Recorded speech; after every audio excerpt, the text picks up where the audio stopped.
Tupata ajali asubuhi na kwenda Morogoro. Tunamshukuru Mwenyezi Mungu, lakini tumetoka salama. Nimeona treni imehama kwenye reli.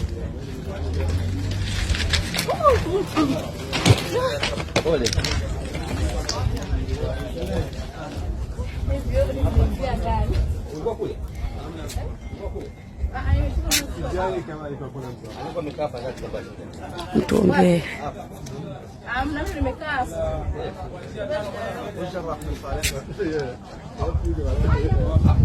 Yaani hii nguzo ndo kama imesaidia hii treni siweze, pengine zibewa zote zingedondoka, tungeumia sana. Lakini tunamshukuru Mungu, kuna watu wameumia kidogo, sio wote. Ndio tuko hapa. Tumetoka nje kidogo tu Dar es Salaam kama dakika 25 nafikiri. Kitu kama hicho. Bewa nyingine ile kule imechomoka.